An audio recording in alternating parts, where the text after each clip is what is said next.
What is going on, everybody? I go by the name of Curry, and I want to thank you guys for joining me here today on SneakerPhetish. All right, guys, we got an early look today that I've really been looking forward to getting my hands on. So without further ado, we got a lot to talk about. So let's just get straight into it.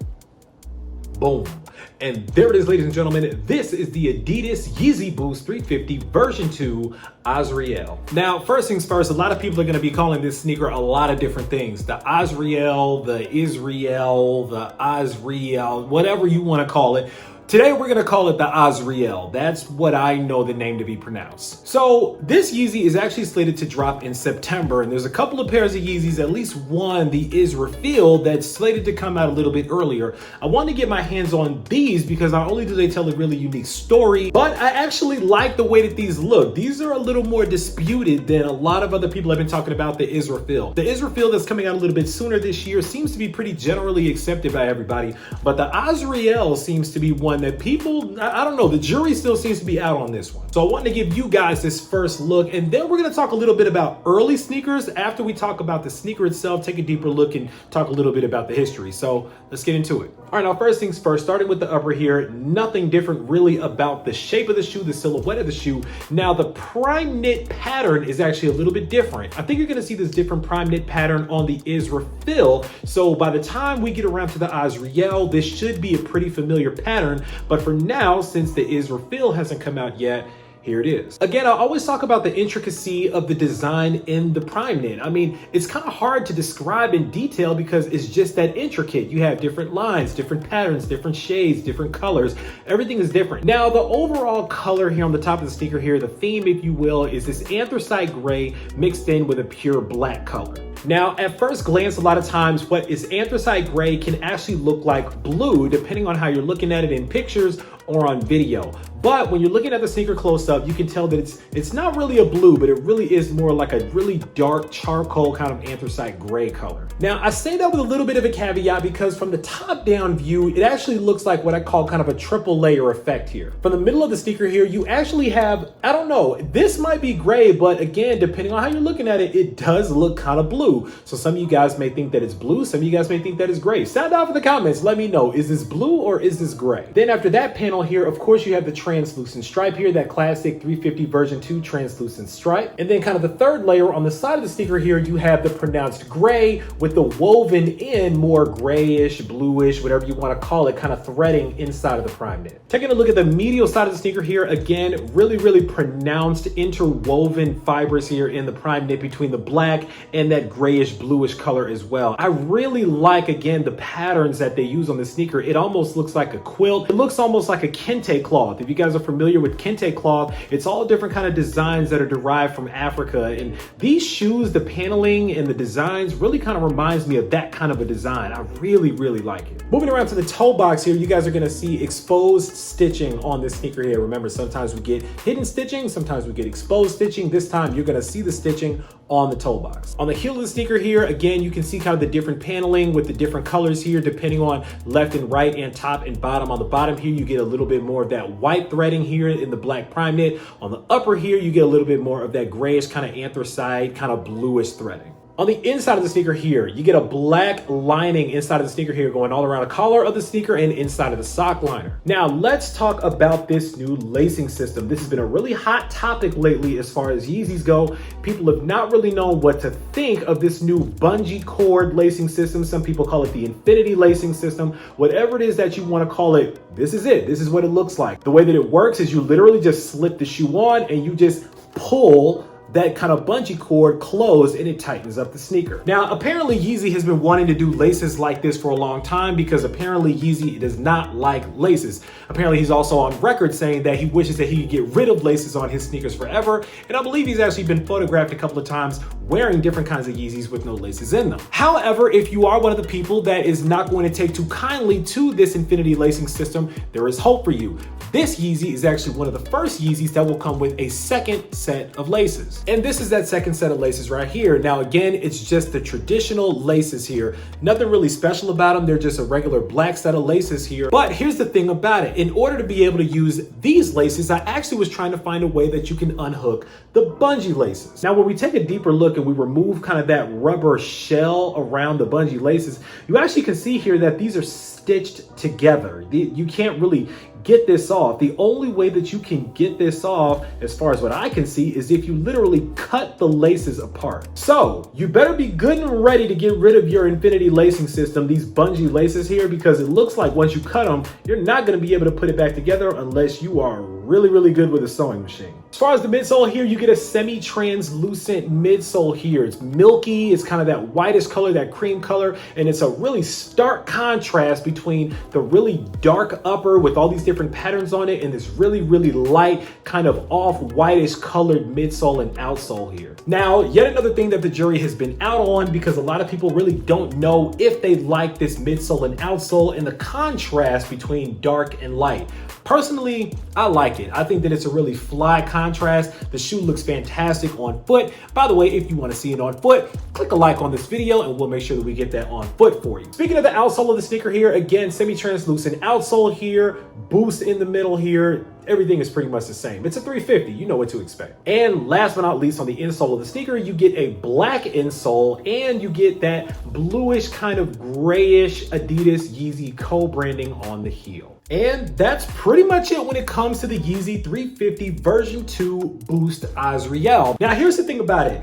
Asriel actually is a character in the Bible that has a unique and kind of interesting history. I'm gonna run it down for you, but I'm gonna give you the super quick version. Asriel was the son of a man named Manasseh, I believe is how you say that name. Now the interesting thing about Manasseh is that Manasseh actually had 2 children. Asriel was a child that Manasseh had with his wife, and Mashir is Asriel's half-brother that Manasseh had with his side chick or his concubine. Family drama. Now the funny thing about Manasseh is that Manasseh was actually adopted by his own grandfather, Jacob. However, when his grandfather Jacob adopted Manasseh and Ephraim, he actually wanted to split their blessing or their inheritance between Joseph, his father, and Joseph's 2 sons, Manasseh and Ephraim. However, Jacob also blessed Ephraim above Manasseh, so no doubt Manasseh was a little bit upset about that. Whole lot of family drama. But like I mentioned, there's not a whole lot of information about Asriel, who he exactly was. All we know is that there was a tribe that was a descendant of Asriel, and they were called the Asrielites. But knowing Kanye West, we will probably get some kind of a sneaker that has something to do with the Israelites, maybe the Israfels or some of it, I don't know. But we're probably gonna get some kind of Hebrew sneaker, and we'll probably be back here discussing what happened with a lot of these other characters very soon. Now, the majority of you guys that are watching this really don't care that much about it. What you guys care most about is, are these worth copying, and is there gonna be resale in the sneakers? Because that's what a lot of you guys DM me and ask me about a lot of the early sneakers that I bring on here. And here's my answer.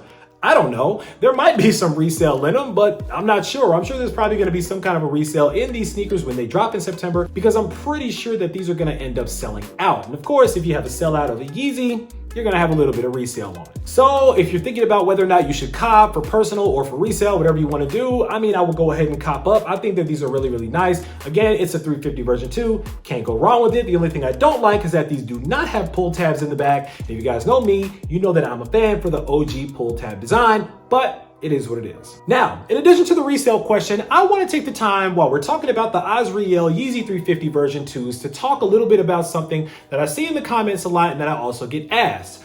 Are these UAs or are these fake? And a lot of the early sneakers, are they UAs or are they fakes? Let's kind of break down what you guys think UA is. Let's break down a little bit about fakes and reals, and let me give you guys a little bit of game about why you should actually trust sneakers like these that actually don't come with boxes more than other ones that you see. Let's get into it. Now, a lot of talk started brewing up when I showed you guys these. Now, these were the light smoke gray and varsity red Jordan 1s that are slated to drop sometime in July. Matter of fact, my homeboy on Twitter, Big D Mills, called these the Bulls to Barons, and I couldn't have thought of a better nickname. So I'm going with Bulls to Barons on these. Bulls with the Barons colors on the bottom.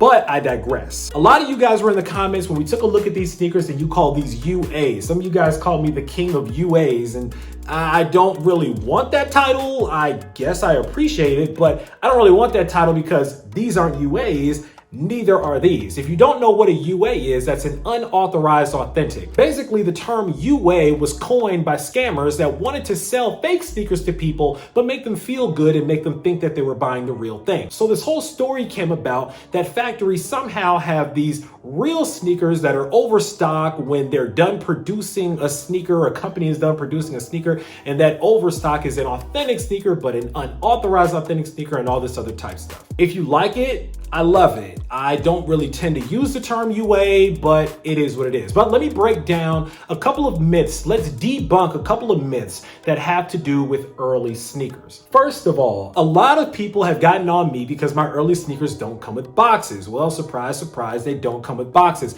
How come they don't come with boxes? If you guys actually search on YouTube for Yeezy Asriel, it's gonna come up with a ton of videos from people over in Asia. Now, those people over in Asia that are showing you a variation of the sneaker are showing you a fake version of the sneaker that they're trying to sell for very, very cheap. DH Gate. I know about DH Gate. I know about Alibaba and Taobao and how all that stuff works. Now, here's the fundamental difference about this sneaker versus those sneakers. If you look at those sneakers, you can tell there are obvious differences like shape, material, things of that nature. But the big difference that you're going to notice is that a lot of those fake places on YouTube and on the websites are going to come with full boxes, paper, and tags, Adidas tags. It's going to look like this shoe is a retail version of the shoe.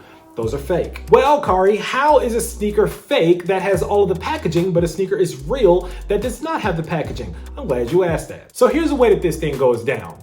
How are you going to create a fake version of one of these or of one of these? You gotta have something to work from, right? You gotta have something to reverse engineer in order to create a fake version of it. I never understood why people think that they can make a fake version of a shoe before a real version of a shoe came out. Then again, I never really understood why all the big blogs and big websites that feature sneakers always put pictures up of the fake versions of the sneakers, but tend to ignore some YouTubers that'll remain unnamed that like to show real versions of the sneakers. But that's another topic for another day. But the way this thing works is that you have the authentic production run of these sneakers that go down. These are the 100% authentic versions of these sneakers that are made. Now what happens is that once these are made, the 100% authentic versions of the sneakers are sold at an extremely high price to fake factories over in Asia. So you have some people that'll give you a 100% authentic early look of a sneaker. However, in most big companies in their supply chains, when you go into their global logistics, packaging is actually made in a different facility than the actual sneaker is made in. Why? Because there's a lot more of those sneakers being produced. They don't have the room to make boxes and paper and everything in the same places where they're making 250,000 pairs of these. I'm not saying there's 250,000 pairs, but I'm just using it for comparative purposes. However, in a fake factory that does not have the wherewithal to produce nearly as many pairs as the authentics, what they're doing is they're making everything in-house. Yeezy boxes are pretty easy to make at this point, so they're very easy to duplicate in a fake factory. So that's why in the fake factories, they're pumping out sneakers that have the tags that are fake, the boxes that are fake, the paper that's fake. But fake shoes are getting scary close to the real deal. So there's a lot of people walking around here like, close enough. And they're just buying up the fakes and they're selling them to unsuspecting people in the Americas. So I say all that to say that if you have an early sneaker like this and someone wants to sell you a pair and it's got a full box, full paper, full tags with it, don't believe the hype. There's a good chance that they're gonna be fake. Now, the next myth that I wanna debunk about early sneakers is that a lot of people say that if a sneaker is delivered by DHL, then it's automatically fake. That's false. And I'll use a primary example of StockX. You guys know that StockX buys and sells sneakers from all over the world to people all over the world. Well, if you happen to buy a sneaker from StockX that comes from a seller that's overseas, that sneaker is gonna be delivered via DHL. DHL is nothing more than UPS, FedEx, or USPS for international packages that move very, very quickly. The dope thing about DHL is that it moves very, very fast. That's why a lot of international shippers, including European boutiques that are authorized resellers of 100% authentic Nike Jordan brand product, will use DHL as their preferred shipper or FedEx because they both move very quickly. So just because a sneaker is delivered by DHL does not mean that that sneaker is automatically fake. That's like saying because that sneaker was delivered by UPS, it's automatically fake. But if FedEx delivers it, then it's automatically real. It's a shipping carrier. It has nothing to do with the authenticity of the sneaker. Whew, had to get that off my chest. I'm good now. That's pretty much all that I got about the Yeezy 350 version 2 Asriel that's slated to drop sometime in September. Now it's time for you guys to sound off down in the comments and let me know what you guys think about these.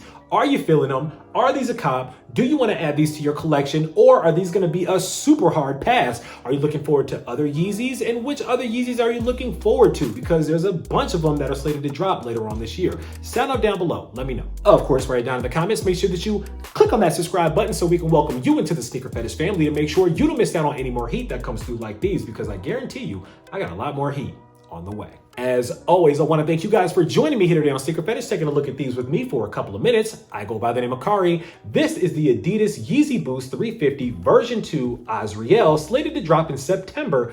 And until next time, I'm out.